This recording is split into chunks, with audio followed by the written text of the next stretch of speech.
እንዴት ነው ስንል ደግሞ እግዚአብሔር አኗኗሩ ረቂቅ ባህሪው ረቂቅ አኗኗሩ ዕውቀት ተብሎ የሚተረጎም ነው። ሰው የትኛውንም መንፈሳዊም ሆነ ስጋዊ ዕውቀት ሊያውቅ ሊረዳ ሊማር ይችላል። ትምህርት የሚለው በራሱ መንፈሳዊ ወይም ስጋዊ ሊሆን ይችላል። ዛሬ ግን በዚህ መርሃ ግብር የምንማረው ስለ መንፈሳዊው ትምህርት ነው ማለት ነው። መንፈሳዊውን ዕውቀት፣ መንፈሳዊውን ትምህርት፣ መንፈሳዊውን ሃይማኖት ስለመረዳት ስለማወቅ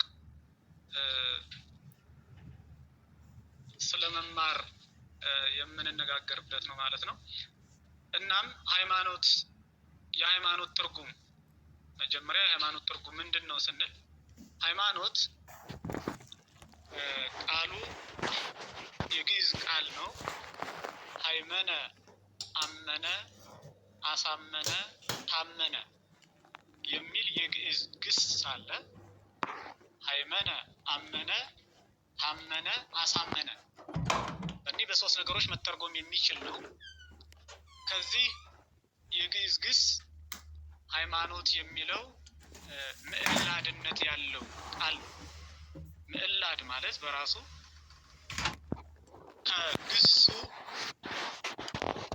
ባዕድ የሆነ ቀለም የሚጨመርበት በመድረሻው ሃይመነ ከሚለው ሃየመነ የሚሉ 4 ፊደላት አሉ። ከነዚህ መካከል ሃይማኖት ስንል ሀም አለ፣ ይም የ ተብሎ ተተክቷል። ማም በመ አለ፣ ኖም በነ አለ። አሁን ባዕዱ ቀለም ማን ነው ያለን እንደሆነ ት ናት ማለት ነው። ት የምትለዋ ፊደል የመድረሻዋ ቅጥያ እርሷ ባዕድ ታደርገዋለች እና ምዕላድ ማለት ተጨማሪ ተውሳክ ቅጥያ ተብሎ የሚተረጎም ነው እና ሃይማኖት ምዕላድነት ያለው ሃይመነ ከሚል የግዕዝ ግስ የወጣ ቃል ነው ማለት ነው። የቋንቋ ምሁራን እንደሚናገሩት ሃይመነ የሚለው እንደ ግዕዙ በአረብም ተመሳሳይ እንደሆነ ይገልጻሉ። በሱርስ ቋንቋ ሃይማኖት የሚለው ሃይማኖታ እንደሚባል ይናገራሉ። ሆኖም ሃይማኖት ትርጉሙስ እንዴት ነው ስንል ሃይማኖት ሃይመነ የሚለው ቃል አመነ፣ አሳመነ፣ ታመነ ተብሎ ከተተረጎመ ሃይማኖት የሚለው የግዕዝ ቃል ምን ተብሎ ይተረጎማል ስንል ማመን፣ መታመን፣ ማሳመን፣ እምነትና ጽኑ ተስፋ ተብሎ ሊተረጎም ይችላል። ሃይማኖት የሚለው ቃል ማመን፣ መታመን፣ ማሳመን፣ እምነትና ጽኑ ተስፋ በእነዚህ በ5 የአማርኛ ቃላት ሊተረጎም ሊብራራ ይችላል ማለት ነው እና የሃይማኖት ትርጉም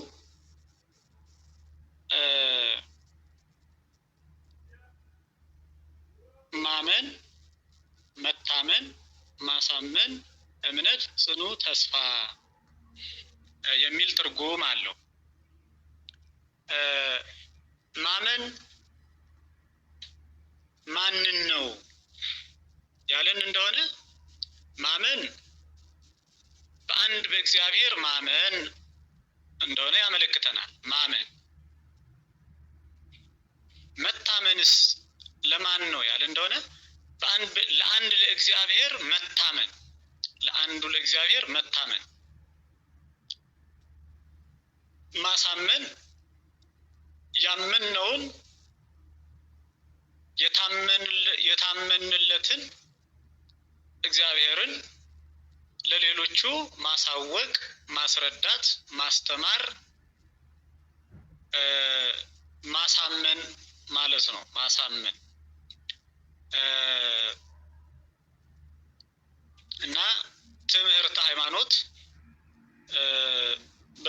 የሚተረጎም ሲሆን ትምህርትና ሃይማኖት የሚሉ ሁለት ቃላቶች በአንድ የመሰረቱት ርዕስ ነው። ትምህርት ሃይማኖት፣ ነገረ ሃይማኖት፣ መሰረተ ሃይማኖት ተብሎ ሊነገር ይችላል። ነገረ ሃይማኖት ብንል፣ መሰረተ ሃይማኖት ብንል፣ ትምህርት ሃይማኖት ብንል አንድ ነው። በውስጥ ምስጢሩ የያዘው ጽንሰ ሐሳብ ተመሳሳይ ነው። የቃላቱ ልዩነት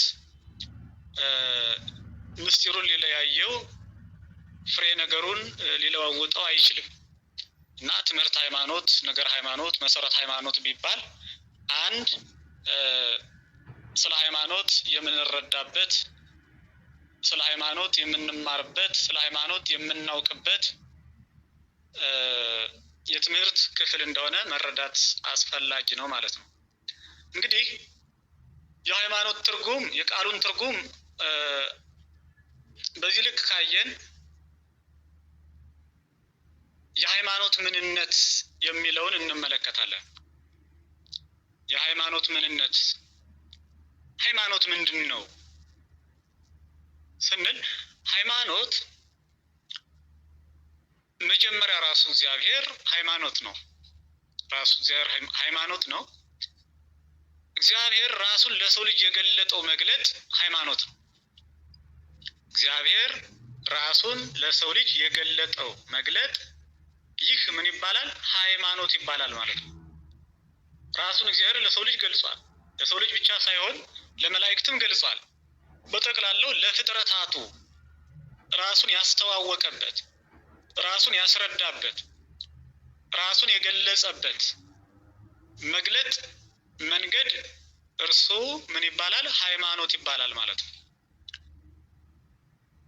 በሌላ በኩል የሰው ልጅ ሊቀበለው በሚችለው መጠን እግዚአብሔር ስለ ራሱ ማንነት ለእኛ የገለጠው እውነታ ነው ብለን ሃይማኖት እንረዳዋለን።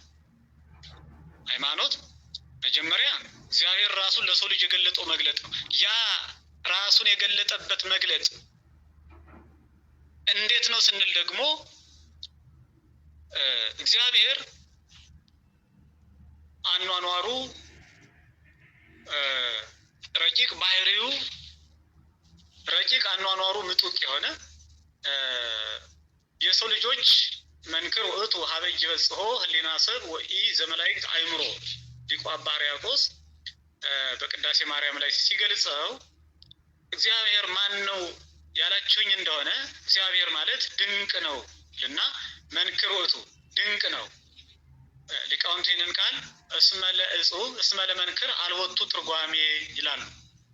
ድንቅ ለሚባል ነገር ትርጉም የለውም ይላሉ። ምን ማለት ነው? ድንቅ የሆነን ነገር በአንደበት መግለጽ አይቻልም። በልቡና ራሱ አስበን ልንደርስበት አንችልም። ድንቅ የሆነን ነገር ማለት ነው።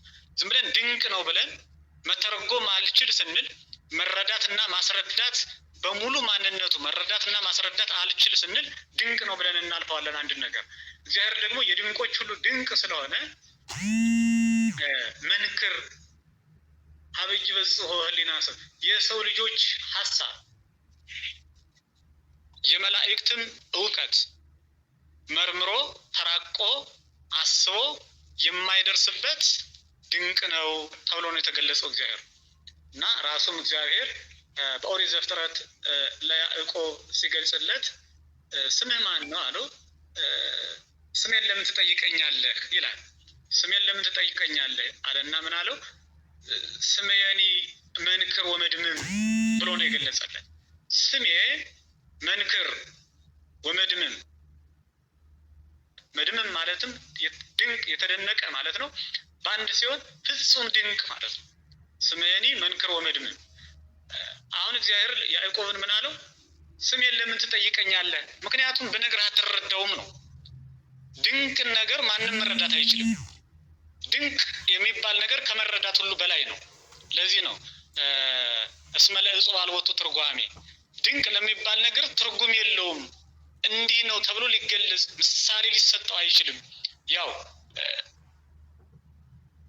የሚመጥነው እርሱን የሚወክለው ምሳሌ ልንሰጠው አንችልም። ግን እንዲያው እኛ እንረዳው ዘንድ እኛ በምንችለው ልክ እንዲገባን ምሳሌ ልንመስል እንችላለን እንጂ ድንቅ ለሆነ ነገር ሙሉ በሙሉ የሚገልጽ ምሳሌ የለውም። እና ራሱም እግዚአብሔር ስሜኒ መንክር ወመድምም ስሜን ለምን ትጠይቀኛለህ? ስሜ ፍጹም ድንቅ ነው ብሎታል። ቢነግረውን ስለማይረዳው ድንቅ የሆነ ነገር መረዳት ስለማይቻል ማለት ነው። እና እግዚአብሔር ድንቅ ነው። ድንቅ የሆነው እግዚአብሔር ራሱን ለሰው ልጅ የገለጠው መግለጥ እንዴት ነው ስንል ደግሞ እግዚአብሔር አኗኗሩ ረቂቅ ባህሪው ረቂቅ አኗኗሩ ምጡቅ የሆነ የሰው ልጆች መንክር ውእቱ ሀበ ይበጽሖ ህሊና ሰብ ወኢ ዘመላእክት አእምሮ ሊቁ አባ ሕርያቆስ በቅዳሴ ማርያም ላይ ሲገልጸው እግዚአብሔር ማን ነው ያላችሁኝ እንደሆነ እግዚአብሔር ማለት ድንቅ ነው ልና መንክር ውእቱ ድንቅ ነው። ሊቃውንት ይህንን ቃል እስመ ለእጹብ እስመ ለመንክር አልወቱ ትርጓሜ ይላሉ። ድንቅ ለሚባል ነገር ትርጉም የለውም ይላሉ። ምን ማለት ነው? ድንቅ የሆነን ነገር በአንደበት መግለጽ አይቻልም። በልቡና ራሱ አስበን ልንደርስበት አንችልም። ድንቅ የሆነን ነገር ማለት ነው። ዝም ብለን ድንቅ ነው ብለን መተርጎም አልችል ስንል መረዳትና ማስረዳት በሙሉ ማንነቱ መረዳትና ማስረዳት አልችል ስንል ድንቅ ነው ብለን እናልፈዋለን አንድ ነገር። እግዚአብሔር ደግሞ የድንቆች ሁሉ ድንቅ ስለሆነ መንክር ሀበ ይበጽሖ ህሊና ሰብ የሰው ልጆች ሐሳብ የመላእክትም ዕውቀት መርምሮ ተራቆ አስቦ የማይደርስበት ድንቅ ነው ተብሎ ነው የተገለጸው እግዚአብሔር። እና ራሱም እግዚአብሔር በኦሪት ዘፍጥረት ለያዕቆብ ሲገልጽለት ስምህ ማን ነው አለው። ስሜን ለምን ትጠይቀኛለህ ይላል። ስሜን ለምን ትጠይቀኛለህ አለና ምን አለው? ስሜኒ መንክር ወመድምም ብሎ ነው የገለጸለት። ስሜ መንክር ወመድምም፣ መንክር ማለት ድንቅ ማለት ነው። መድምም ማለትም ድንቅ የተደነቀ ማለት ነው። በአንድ ሲሆን ፍጹም ድንቅ ማለት ነው።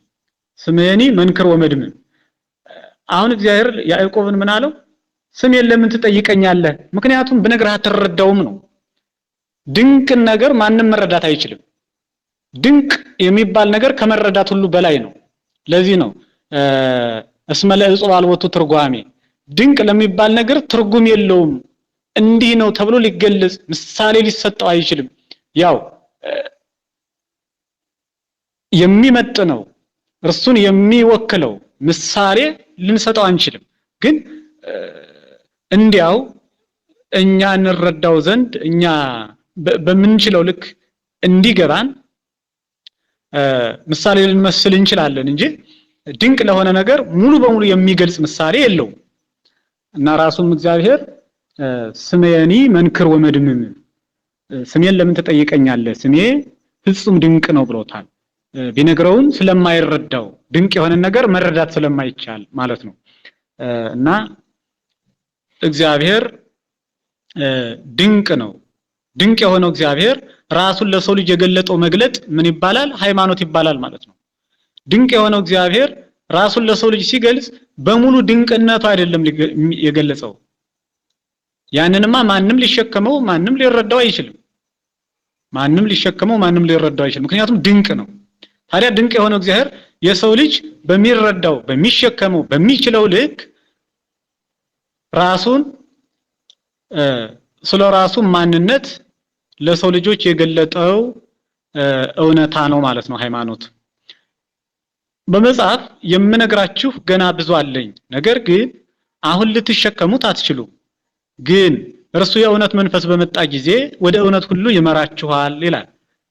መድኃኒታችን ኢየሱስ ክርስቶስ ነው ሐዋርያትን በሚያስተምርበት ጊዜ ይህንን ቃል የተናገረው ማለት ነው። የምነግራችሁ ገና ብዙ አለኝ አለ። ነገር ግን አሁን ልትሸከሙት አትችሉም። 3 ዓመት ከ3 ወር እኮ ሲያስተምራቸው ቆይቷል። ይህን ቃል የተናገረው በመጨረሻው ጊዜ ነው። በመጨረሻ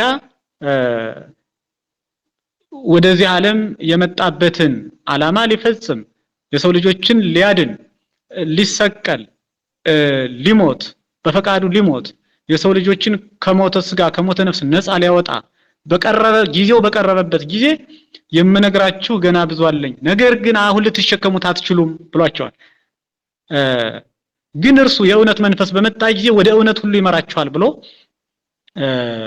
በተነሳ በ50ኛው ቀን ባረገ በ10ኛው ቀን መንፈስ ቅዱስ ወርዶ ሐዋርያትን ምስጢር እንዲተረጉሙ ከእርጅና እንዲታደሱ በእውቀት እንዲጎለምሱ በዓለም ሁሉ ቋንቋ እንዲናገሩና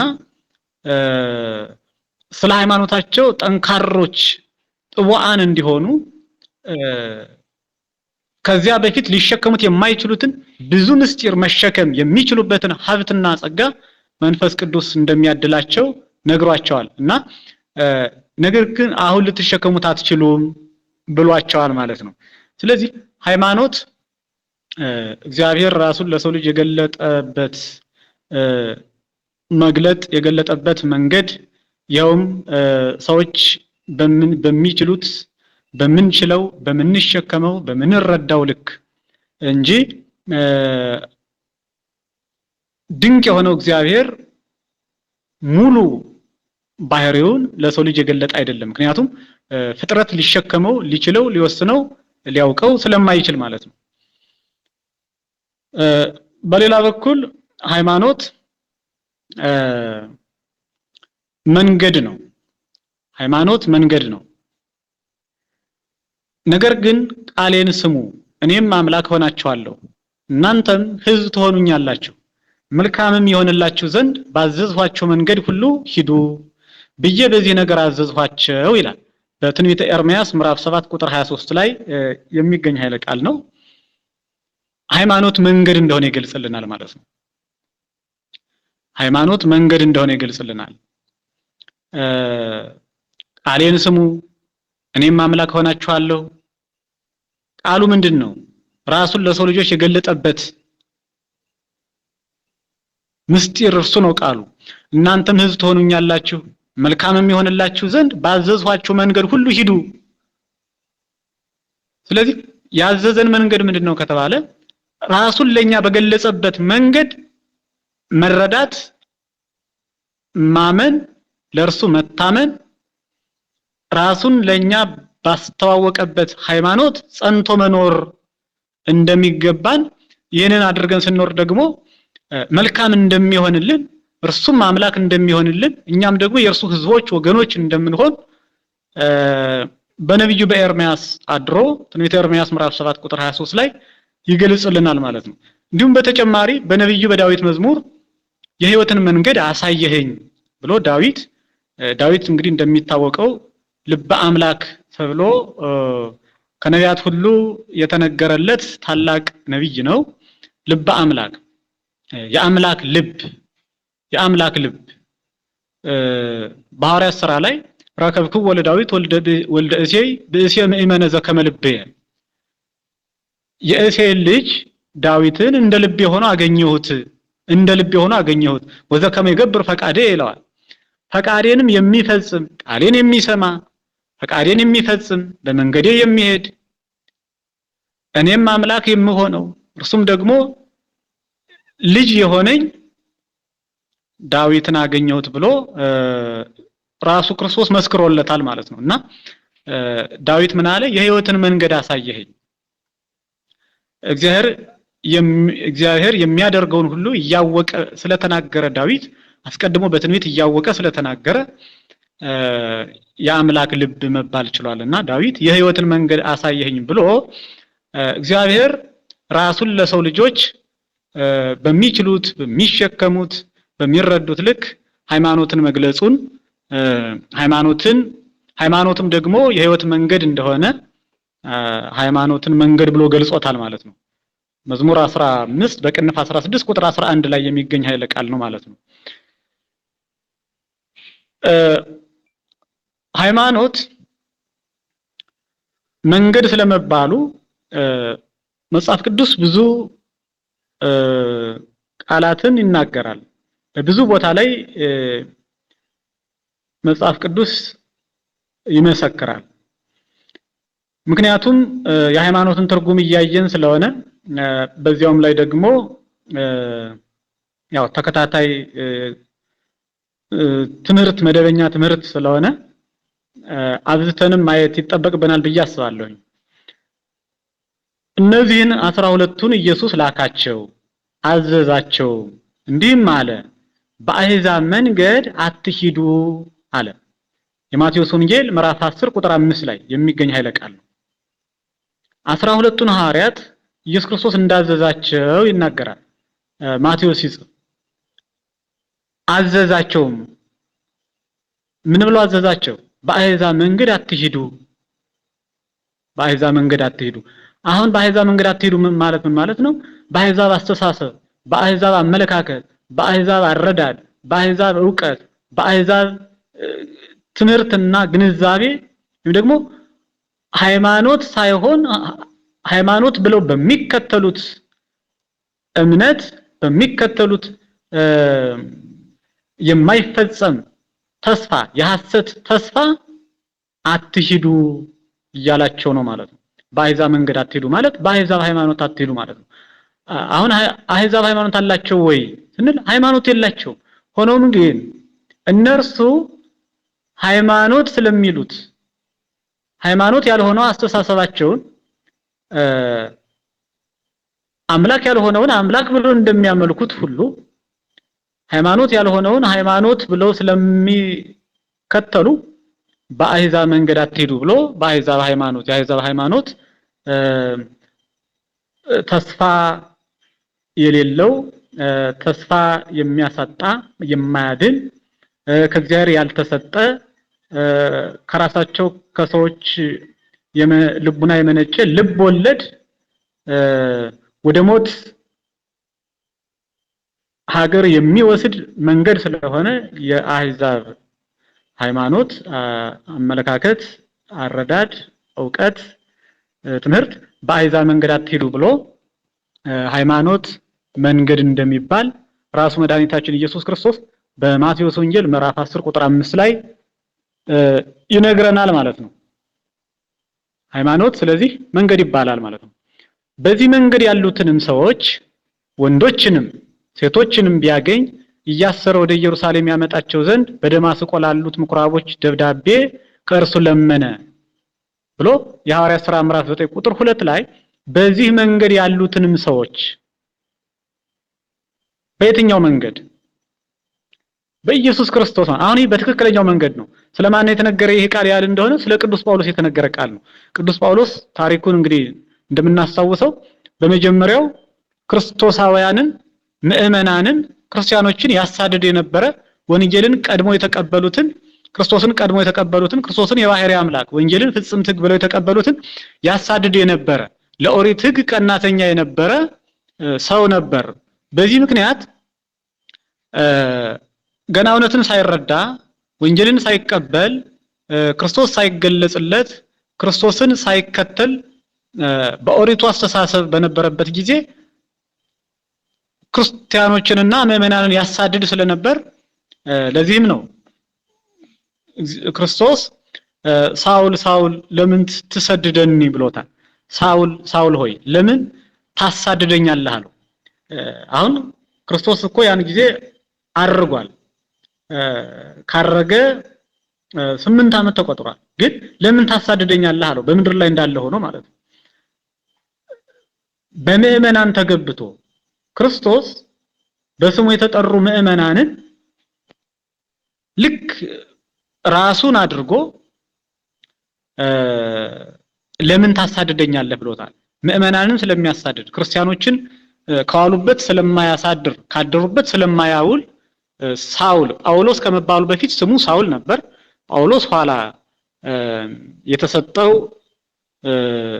የሰው ልጆችን ልቡና በቃል እግዚአብሔር ብሩህ ቢያደርግ የተሰጠው የክብር ስም ነው ጳውሎስ። ጳውሎስ ማለት ብርሃን ማለት ነው። ወሃደሩ እስራኤል አንጻረ ጳውሎስ እንዲል ማለት ነው። እና ሳውል ሳውል ለምን ታሳድደኛለህ ብሎ በዚህ መንገድ ያሉትንም ሰዎች ወንዶችንም ሴቶችንም ቢያገኝ እያሰረ ወደ ኢየሩሳሌም ያመጣቸው ዘንድ ነው የሚለው። በደማስቆ ላሉት ምኩራቦች ደብዳቤ ከእርሱ ለመነ። ቅዱስ ጳውሎስ በደብዳቤ ከአለቃው ደብዳቤ እየተቀበለ ከቦታ ቦታ እየተዘዋወረ እየተንቀሳቀሰ ምዕመናንን ያሳድድ እንደነበረ የተገለጸ ቃል ነው። የሐዋርያት ሥራ ምዕራፍ 9 ቁጥር 2 ላይ ታገኙታላችሁ። እና በዚህ መንገድ በክርስቶስ መንገድ ያሉትን ነው። አሁን የክርስቶስ መንገድ ምንድነው ከተባለ ክርስቶስን በማመን ማለት ነው። ሃይማኖት መጀመሪያ ምንድን ብለናል? ማመን፣ መታመን፣ ማሳመን፣ እምነት፣ ጽኑ ተስፋ ነው ብለናል። ስለዚህ ክርስቶስን በማመን ለክርስቶስ በመታመን በክርስቶስ እምነትነት ክርስቶስን ጽኑ ተስፋ አድርገው የሚኖሩ ምዕመናንን ክርስቶስን ተረድተው ለሌሎች ላልተረዱት የሚያስረዱ ምዕመናንን ያሳድድ ስለነበረ በዚህ መንገድ ያሉትንም ተብሎ ያሉትንም ሰዎች ወንዶችንም ሴቶችንም ቅዱስ ጳውሎስ ያሳድድ እንደነበረ በተገለጸበት ክፍል መንገድ የተባለ በዚህ መንገድ ሲል መንገድ የተባለ ሃይማኖት እንደሆነ እንረዳለን ለማለት ነው።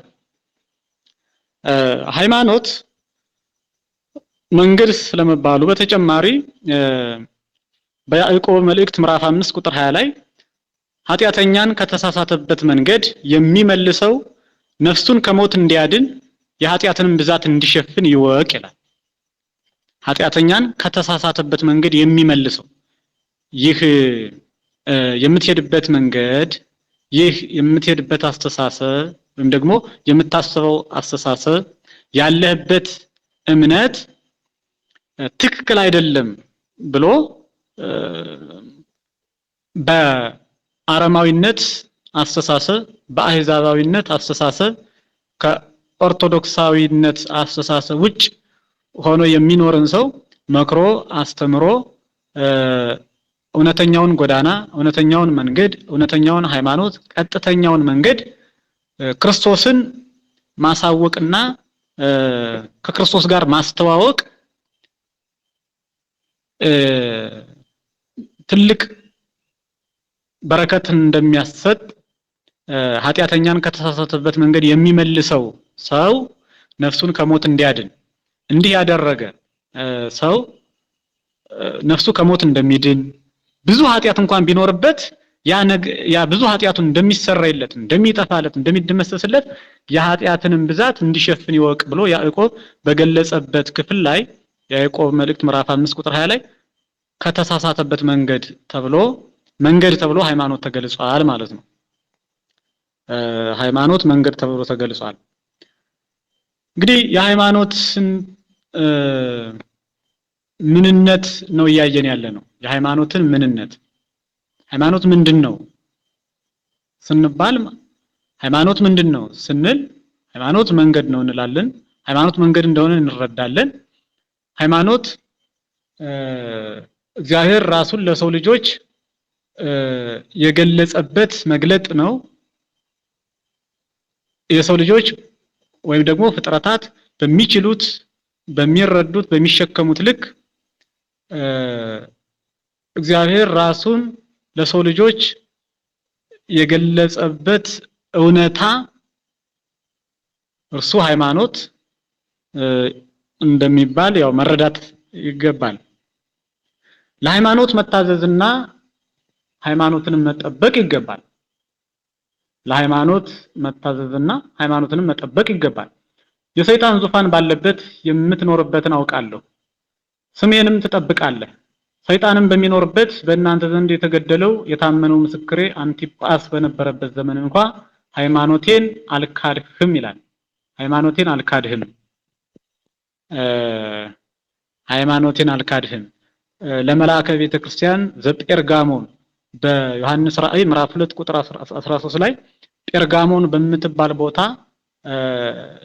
ለነበረችዋ ቤተክርስቲያን አለቃ የተላከለት ወይም ደግሞ የተነገረ ቃል ነውና ሃይማኖቴን አልካድህም ብሎ ቅዱስ ዮሐንስ በራእዩ ተናግሯል። እና በሃይማኖት መጽናት ሃይማኖትን አለመካድ እንደሚገባ ከዚህ ያው መረዳት መማር አስፈላጊ ነው ማለት ነው። ዮሐንስ ራእይ ምዕራፍ 2 ቁጥር 13 ላይ የሚገኝ ኃይለ ቃል። እንግዲህ በሰማያት ያለፈ ትልቅ ሊቀ ካህናት የእግዚአብሔር ልጅ ኢየሱስ ስላለን ጸንተን ሃይማኖታችንን እንጠብቅ ይላል። ጸንተን ሃይማኖታችንን እንጠብቅ። ይህንን እውነተኛ መንገድ፣ ይህንን ቀጥተኛ መንገድ፣ ቀጥተኛ አስተምህሮ ያውም ደግሞ በሰማያት ያለፈ ትልቅ ሊቀ ካህናት የእግዚአብሔር ልጅ ኢየሱስ ክርስቶስ ስላለን ሃይማኖታችንን ጸንተን መጠበቅ እንዳለብን ዕብራውያን 4:14 ላይ ተገልጿል ማለት ነው። መልካሙን ገድል ተጋድያለሁ፣ ሩጫዬንም ጨርሻለሁ፣ ሃይማኖቴንም ጠብቄያለሁ። ይህንንም ቅዱስ ጳውሎስ የተናገረው ኃይለ ቃል ነው።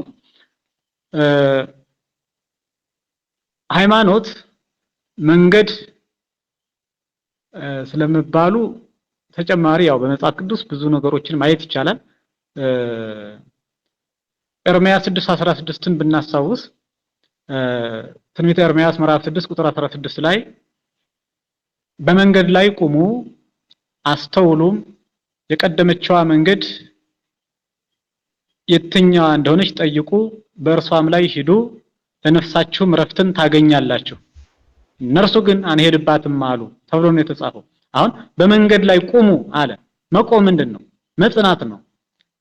መቆም ወደፊትም አለመገስገስ፣ ወደ ኋላም አለመመለስ፣ ወደ ቀኝም ወደ ግራም አለማለት፣ ባሉበት መጽናት። ያ ምንድነው? መቆም ነው።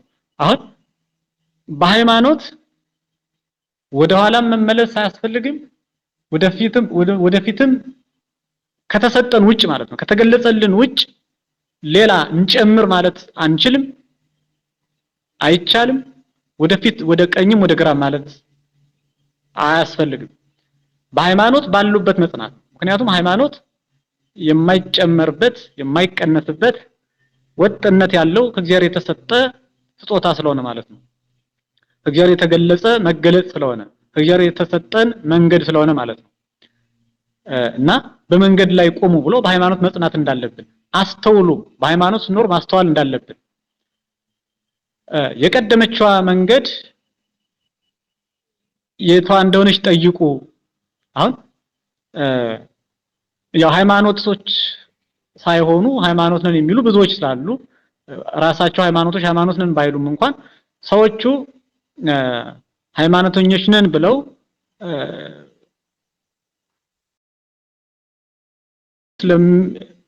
ስለሚናገሩ በዓለም ላይ ያው በክርስትናው ስም እንኳን ክርስቲያን ተብሎ በሚታወቅ እምነት እንኳን ከ30,000 በላይ የእምነት ድርጅቶች እንዳሉ ወይም ደግሞ የእምነት ተቋማት ልዩ ልዩ እምነቶች እንዳሉ ያው የጥናት ምሁራን አስቀምጠዋል ማለት ነው። እና ኤርምያስ ምን አለ? አስተውሉ፣ ማስተዋል ያስፈልጋል። የቀደመችዋን ጠይቁ ነው ያለ። የቀደመችዋን መጠየቅ የትኛዋ ናት? ሃይማኖት ብዙ ሊሆን አይችልም። ሃይማኖት አንድ ነው። ቅዱስ ጳውሎስ በኤፌሶን መልእክቱ አንድ ጌታ፣ አንድ ሃይማኖት፣ አንዲት ጥምቀት ብሎ ኤፌሶን ምዕራፍ 4 ቁጥር 5 ላይ ይገልጻል፣ ይናገራል። እና አንድ እግዚአብሔር፣ አንድ ሃይማኖት፣ አንዲት ጥምቀት ነው ያለው። ስለዚህ ኤርምያስ አስቀድሞ በብሉይ ኪዳን ኤርምያስ ድህረ ኢሳይያስ ቅድመ ልደተ ክርስቶስ ከ740 እስከ 680 ዓመተ ዓለም የነበረ ነው። ከኢሳይያስ ቀጥሎ ደግሞ የነበረ ነብይ ነው ኤርምያስ። አሁን ቅድመ ልደተ ክርስቶስ በብሉይ ኪዳን የነበረ ነብይ የቀደመችዋን መንገድ ጠይቁ ነው ያለ። እንኳንስ ከእርሱ በኋላ የተነሱ ሰዎች ሃይማኖት ሊመሰርቱ ቀርቶ ከሱ በኋላ የተነሱ ሰዎች ተሰብስበው ተወያይተው ሰው ሰራሽ የሆነ ሃይማኖትን መመስረት ሊያድናቸው ይቅርና ከኤርምያስ በፊት እንኳን ሃይማኖት የቀደመች እንደሆነች ነው የተገለጸችው። ያቺውም አንዲት ናት፣ እርሷም እግዚአብሔር ለሰው ልጆች የገለጻት እውነታ ናት ማለት ነው።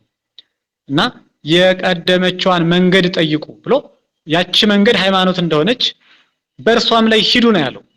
በዚያች በቀደመችዋ ሃይማኖት፣ በዚያች በቀደመችዋ መንገድ ሂዱ።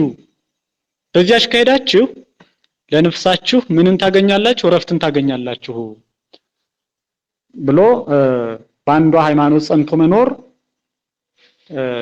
ሕይወትን፣ እረፍትን፣ ደስታን፣ ጽድቅን፣ ክብርን እንደሚያጎናጽፍ ይነግረናል ማለት ነው። በዚያች በአንዷ ሃይማኖት ያልጸና ያልኖረ ያችን አንዷን ሃይማኖት ያልጠበቀ ደግሞ እነርሱ ግን አንሄድባትም አሉ ብሎ እንደተናገረ አንሄድባትም ያሉ ደግሞ እንግዲህ ያው በተቃራኒው ይጎዳሉ ማለት ነው። ከመልካም በአፋ ክፉ ነገር ይደርስባቸዋል ማለት ነው። ምክንያቱም ሰው መዳን የሚችለው በሃይማኖት ሲኖር ነው ማለት ነው። ሃይማኖት የሌለው ሊድን ስለማይችል ይህንንም ራሱ መድኃኒታችን ኢየሱስ ክርስቶስ በማርቆስ ወንጌል ገልጾታል። 16 ላይ ያመነ ብሎ ገልጾታል። ሃይማኖት እምነት ነው ብለናል አይደል? ይህን ካልን ያመነ የተጠመቀ ይድናል ነው ያለ። እንግዲህ ያላመነ ግን ብሎ ምንድነው ያለው? ይፈረድበታል። አሁን ስለዚህ በሃይማኖት የማይኖር እንደሚፈረድበት ተገልጿል፣ ተነግሯል ማለት ነው። ለዚህ ነው ኤርሚያስ አንሄድባትም አሉ፣ አንሄድባትም ያሉ እንደሚጠፉ፣ እንደሚጎዱ፣ እንደማይድኑ፣ ከፍርድ እንደማይድኑ የተናገረው ለዚህ ነው ማለት ነው። እና ሃይማኖት መንገድ እንደሆነ መረዳት ይገባል። በይሁዳ መልእክት ምዕራፍ 1 ቁጥር 3 ላይ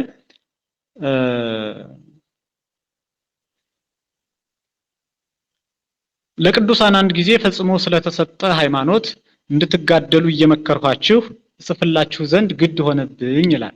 ይሁዳ በመልእክቱ ምዕራፍ 1 ቁጥር 3 ላይ ለቅዱሳን አንድ ጊዜ ፈጽሞ ስለተሰጠ ሃይማኖት። አሁን ሃይማኖት ስለዚህ ምንድነው ማለት ነው? ከእግዚአብሔር የተሰጠ ለሰው ልጆች ለፍጡራን የተሰጠ እውነታ መንገድ መገለጥ የእግዚአብሔር ለፍጥረታቱ ፍጥረታቱ በሚችሉት በሚሸከሙት በሚረዱት ልክ የእግዚአብሔር መገለጥ ሃይማኖት እንደሚባል እንግዲህ ቅዱሳት መጻሕፍት በስፋት ይነግሩናል ማለት ነው። ሃይማኖት ለምን አንድ ሆነ ስንል ስለ አንድ ነገር ሊኖር የሚችለው እውነት አንድ ብቻ ስለሆነ ነው።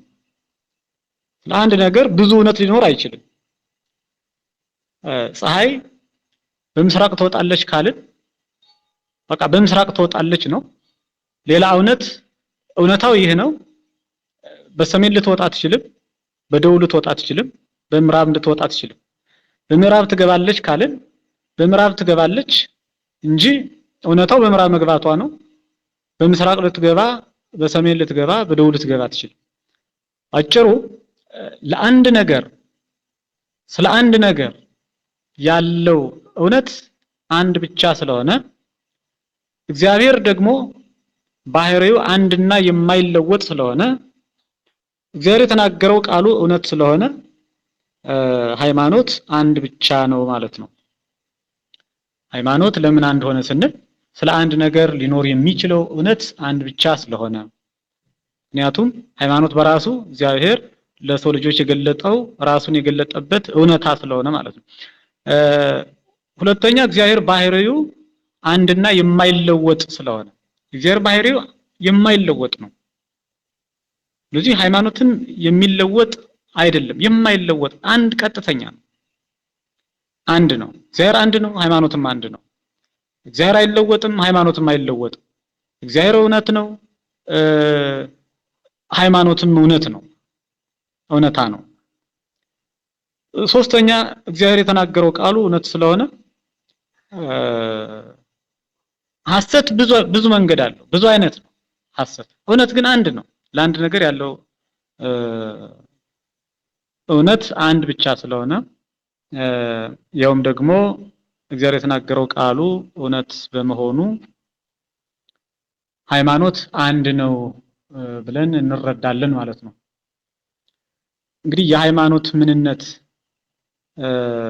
የሃይማኖትን ምንነት በዚህ ልክ መረዳት ይገባል።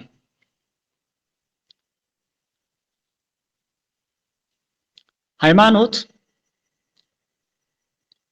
በዓይናችን ለምናያቸው ለግዙፉ ዓለምና በዓይናችን ለማናያቸው ረቂቃን ፈጣሪ፣ አስገኝ፣ መጋቢ፣ ሰራኢ፣ ሰሪ ማለት ነው። መስራች ማለት ነው። ጀማሪ ማለት ነው አላቸው። እርሱም እግዚአብሔር ነው ብሎ ማመን የሃይማኖት የመጀመሪያ ክፍል ነው። የሃይማኖት የመጀመሪያ ክፍል በዓይናችን ለማናያቸው ግዙፋን ለሆኑ ዓለማት፣ በዓይናችን የማናያቸው ግዙፋን ፍጥረታት አሉ፣ ዓለማት አሉ። ግሩማን የሚባሉ ፍጥረታት አሉ። እጅግ የሚያስፈሩ የሚያስደነግጡ አይተው ብቻ እንኳን ነፍስ ከስጋ እንዲለይ የሚቻላቸው ነፍስ ከስጋ እንድትለይ እስክትለይ ድረስ የማስደንገጥ የማስፈራት የማስገረም አቅም ያላቸው ፍጥረታት እንዳሉ መጻሕፍት ይናገራሉና በዓይናችን ለማናያቸው ግዙፋን ለሆኑ ፍጥረታት እንዲሁም ደግሞ ረቂቃን ለሆኑ ፍጥረታት በጠቅላላው ለ22ቱ ስነ ፍጥረታት ለ20 ዓለማት ፈጣሪ፣ አስገኝ፣ መጋቢ፣ ሰራኢ፣ መስራች አላቸው። እርሱም ማን ነው? እግዚአብሔር ነው ብሎ ማመን የሃይማኖት የመጀመሪያ ክፍል ነው ማለት ነው። የሃይማኖት የመጀመሪያ ክፍል ነው። ስለዚህ የሃይማኖትን ትርጉም አይተናል። የሃይማኖትን ምንነት አይተናል። ሃይማኖት ከየት መጣ የሚለውንም ያው ከእግዚአብሔር እንደሆነ ከሌላ ከማንም አንድ ጊዜ ለቅዱሳን ስለተሰጠች ሃይማኖት እንድትጋደሉ እየመከርኳችሁ ይህን ጻፍኩላችሁ እንዳለ ይሁዳ በመልእክቱ ምዕራፍ 1 ቁጥር 3 ላይ አንድ ጊዜ ለቅዱሳን የተሰጠ ከማን የተሰጠ? ከእግዚአብሔር የተሰጠ። ለማን የተሰጠ? ለቅዱሳን የተሰጠ። ቅዱሳን መላእክት፣ የሰው ልጆች። ሃይማኖት ለመላእክትና ለሰው ልጆች የተሰጠ ግዛን ያለን በሃይማኖት የምንከብር በሃይማኖት ህይወትን የምንወርስ እኛ ነን ማለት ነው፣ መላእክትና የሰው ልጆች እና ሃይማኖት ከእግዚአብሔር የተገኘ። ስለዚህ በዚህ ዘመን ብዙዎች በጠረጴዛ ዙሪያ እየተወያዩ ምድራዊ አጀንዳ ይመስል ወይም ደግሞ የሆነ ጉዳይ ለመፈጸምና የሆነ ጉዳይ ለማስፈጸም እንደሚወያዩት ሁሉ ሃይማኖትን በውይይት የሚመሰርቱ ሃይማኖትን ሰዎች በመነጋገር ሰዎች በመስማማት እንዲህ ቢሆን ተባብለው የሚመሰርቱት ሁሉ ሃይማኖት እንዳልሆነ መረዳት በቂ ነው። ምክንያቱም ሃይማኖት ከእግዚአብሔር ብቻና ብቻ የሚገኝ ነው እንጂ ከመላእክትም የሚገኝ አይደለም፣ ከሰው ልጆችም የሚገኝ አይደለም። መላእክትና የሰው ልጆች ተቀባዮች ናቸው። እግዚአብሔር ሰጪ ነው፣ ፍጥረታት በሙሉ ተቀባዮች ናቸው እንጂ ሃይማኖትን መስራቾች አይደሉም። ሃይማኖት በእግዚአብሔር የተመሰረተ ነው። ከእግዚአብሔር የተሰጠ በእግዚአብሔር የተገለጸ ለቅዱሳን የተሰጠ ለፍጥረታት የተገለጸ ነው ማለት ነው። እና ሃይማኖት በዘመናችን ብዛት የማታረጅ የማትታደስ በየዘመኑ በሚነሳ ስልጣኔ ሁሉ የማትለወጥ ሁሌም ምንድናት? አዲስ ናት ሃይማኖት። ሃይማኖት በዘመናችን እንደሚመሰረተው ሳትሆን ሃይማኖት በዘመናት ብዛት የማታረጅ ሃይማኖት አያረጅም። ምክንያቱም እግዚአብሔር ያረጃል እንዴ? እግዚአብሔር አያረጅም። እግዚአብሔር ብሉየ መዋዕል ይለዋል መጽሐፍ። እግዚአብሔርን በዘመናት የሸመገለ ይለዋል። ያ ማለት ዘመናትን ያስረጀ ይለዋል። ቀዳማዊነቱን ከዘመናት ሁሉ በፊት መኖር መሆኑ እንግዲህ በሰውኛው አገላለጽ ብዙ ዘመን የኖረ ሰው ይሸመገላል አይደል? ልክ በዚህ አገላለጽ አሁን ሥላሴ በስዕል ሲሳሉ በሽማግሌ አምሳል ይሳላሉ። ያ ማለት በዚያ ልክ የሸመገሉ ናቸው ማለት ግን አይደለም። እግዚአብሔር ሁልጊዜም አዲስ ነው። ዘመናትን ያስረጃል እንጂ እርሱ አያረጅም። እርሱ ቅድመ ዓለም በነበረ ማንነቱ በማይከለ ዓለም ይኖራል፣ ድህረ ዓለምም በዚያ ይኖራል። በእግዚአብሔር ዘንድ መለወጥ የለም። በእድሜ ሕፃን መሆን፣ ጎልማሳ መሆን፣ ቀጥሎ ደግሞ ማርጀት የለበትም። አሁን ምስጢረ ሥላሴን ነው እየተመለከትን ያለው በዚያው አጋጣሚ ማለት ነው። ምስጢረ ሥጋዌ ላይ ሳይሆን ስለ ኢየሱስ ክርስቶስ ሳይሆን እየተመለከትን ያለ ነው ምስጢረ ሥጋዌ፣ ምስጢረ ሥላሴ እግዚአብሔር ያ ስለ ሃይማኖት ስለሆነ ስለ መጀመሪያው ስለሆነ እየተነጋገርን ያለ ነው። ሃይማኖት በዘመናት ብዛት የማያረጅ ነው። ምክንያቱም ሃይማኖት እግዚአብሔር ራሱን ለሰው ልጆች የገለጸበት እውነታ ከሆነ እግዚአብሔር እንደማያረጀው ሃይማኖትም አያረጅም ማለት ነው። እግዚአብሔር ሁልጊዜም አዲስ እንደመሆኑ ሃይማኖትም ሁልጊዜም አዲስ ነው። ሁልጊዜም አዲስ ነው ማለት የሚለወጥ ነው ማለት አይደለም። በዚያ በታድሶ በአዲስነቱ ጸንቶ ይኖራል ማለት ነው። አንተ ከመ ወአመቲከኒ ዘያህልቅ ነብዩ እግዚአብሔር ዳዊት አንተ ነህ ዘመንህም አያልቅም ይላል። እንዲሁም በተጨማሪ ምንድነው የሚለው? እስማና አምላክ ዘእይቱ የለጥ እኔ የማልለወጥ አምላክ ነኝ ይላል ራሱ እግዚአብሔር። እኔ የማልለወጥ አምላክ ነኝ፣ የማላረጅ አምላክ ነኝ፣ እኔ የማልቀያየር የማልለዋወጥ አምላክ ነኝ ብሎ በታድሶ ሁልጊዜም ጸንቶ የሚኖር እንደሆነ ይናገራል። እና ሃይማኖት በዘመናት ብዛት የማታረጅ የማትታደስ በየዘመኑ በሚነሳ ስልጣኔ የማትለወጥ ሁሌም አዲስ እንደሆነች መረዳት ይገባል ማለት ነው። ብዙዎች ሃይማኖት አርጅቷል ይታደስ እንደሚሉት ታድሶዎች እንደሚናገሩት አይደለም። ምክንያቱም ከእግዚአብሔር የተሰጠ ከእግዚአብሔር የተገኘ እንደመሆኑ ራሱ እግዚአብሔር ሁልጊዜም በታድሶ በአዲስነት ጸንቶ የሚኖር አምላክ ስለሆነ ሃይማኖትም እንዲሁ የማያረጅ የማይታደስ መሆኑን መረዳት ይገባል ማለት ነው። ሃይማኖት በልብ አምኖ በአንደበት መስክሮ የሚዳንበት ሕይወት ነው። ሃይማኖት በልብ አምኖ በአንደበት መስክሮ የሚዳንበት ሕይወት ነው። ምክንያቱም በልብ አምኖ በአንደበት መካድ በሃይማኖት በኩል አይሰራም። በልብ አምኖ በአንደበት መካድ ሊያድንም አይችልም። በአንደበትም አምኖ በልብ መካድ አያድንም። በሃይማኖት አፍኒ ወልብ ህቡረ ይእመኑ አንደበትም ልብም አንድ ሆነው ይመኑ ተብሎ ነው የተጻፈው።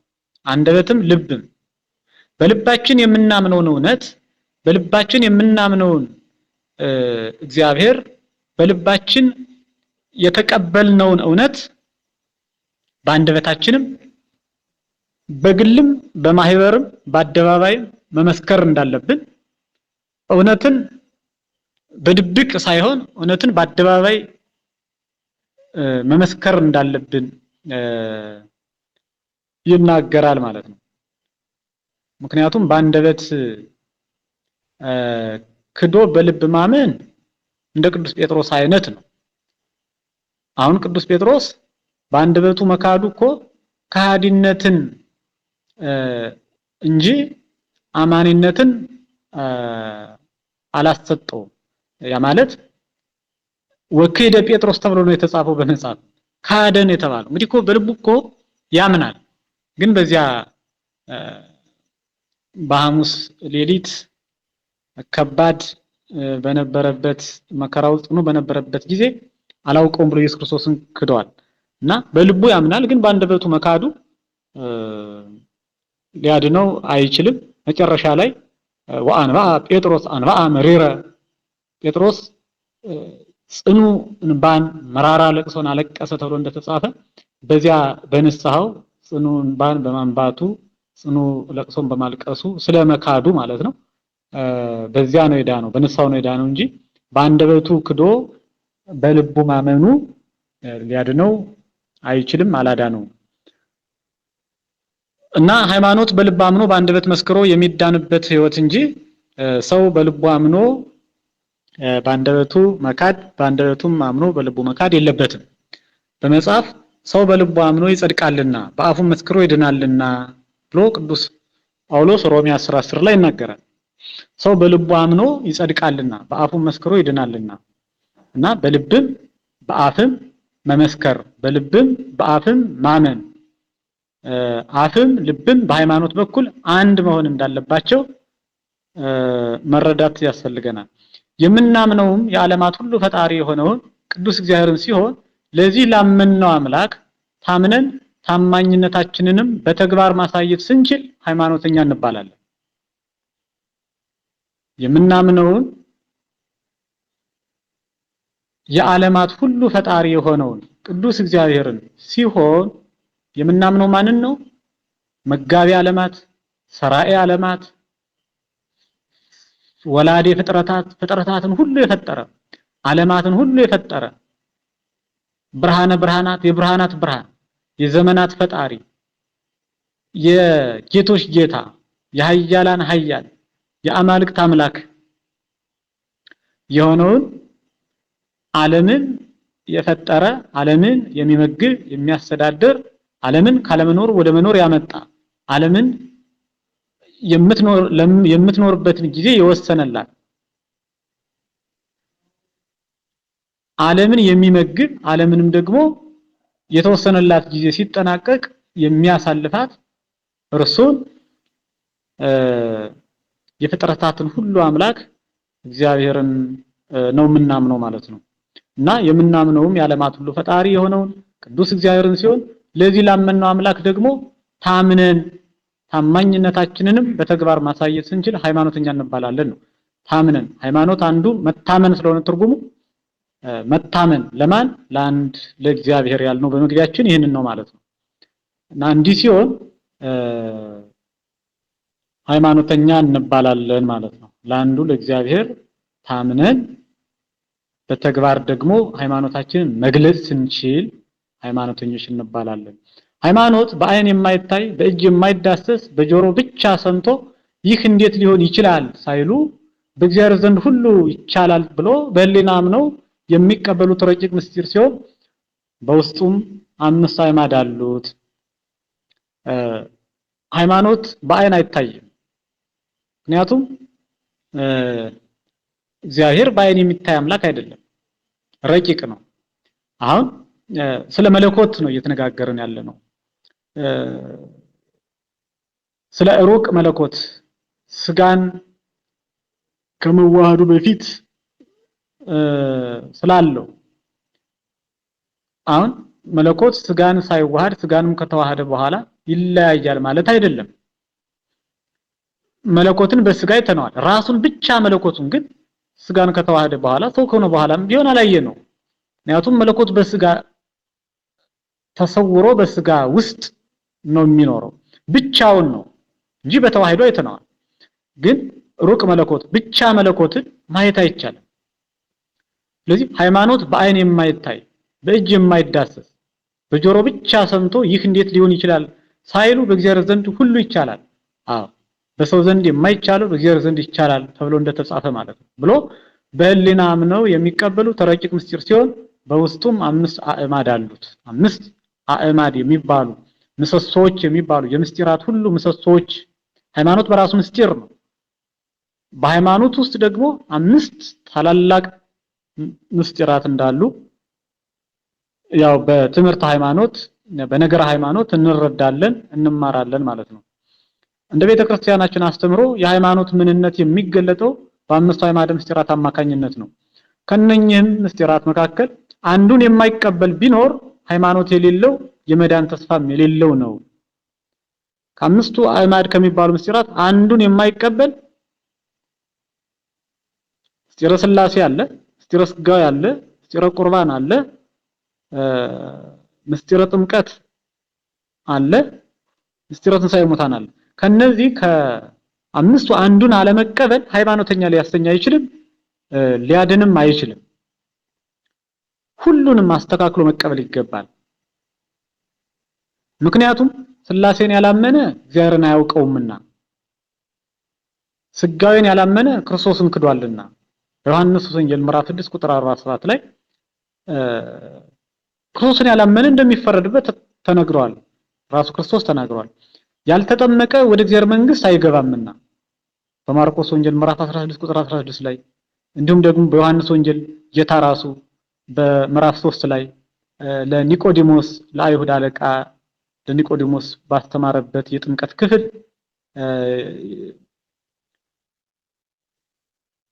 አማን አማን ብለከ እውነት እውነት እልሃለሁ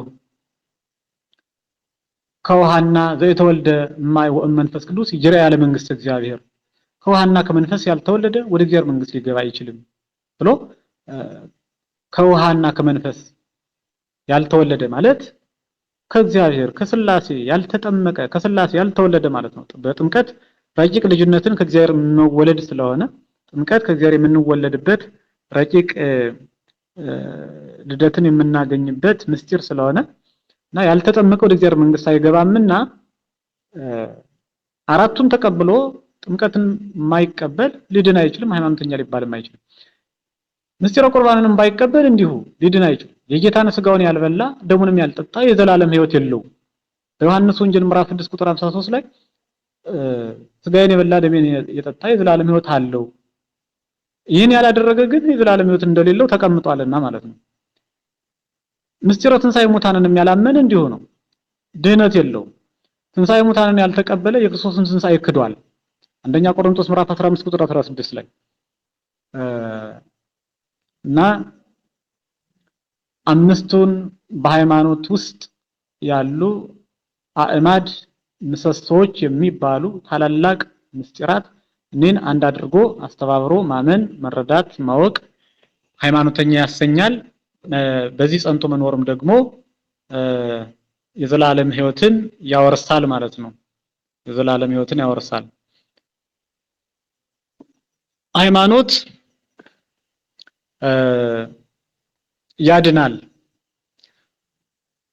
ምክንያቱም ሃይማኖት ማለት በሥላሴ ማመን፣ በክርስቶስ ማመን፣ በስሙ መጠመቅ፣ ሥጋውንና ደሙን መብላትና የሙታን ትንሣኤ ማመን ከሆነ እነኚህን አምስት የሃይማኖት ምሰሶዎች አምኖና ተቀብሎ በተግባር የሚፈጸሙትን በተግባር መፈጸም ያድናል።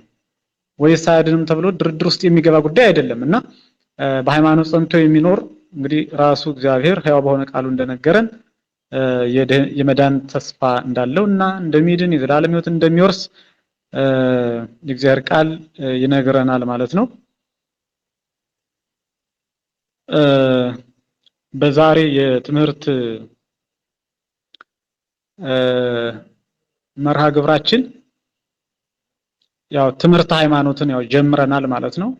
ትምህርት ሃይማኖት ከስሙ ከቃሉ ትርጉም በመነሳት የሃይማኖት ትርጉም አንደኛ የሃይማኖት ትርጉም፣ ሁለተኛ የሃይማኖት ምንነት ሃይማኖት ምንድነው የሚለውን ነገርና ሶስተኛ ሃይማኖት ከየት ከወዴት መጣ ከወዴት ተገኘ የሚሉ ሶስት ነገሮችን አርዕስት አድርገን በእነዚህ ዙሪያ ያው ባለን ጊዜ ስንነጋገር ቆይተናል ማለት ነው። ከዚህ በኋላ ያለን የጥያቄ መርሃ ግብር ነው ማለት ነው። ስለነበረን ጊዜ አምላካችን ቅዱስ ክቡርና ገናናው ስሙ ይክበር ይመስገን። ቀጥሎ ጥያቄያችሁን በዚህ በተነጋገርንበት ዙሪያ ባየነው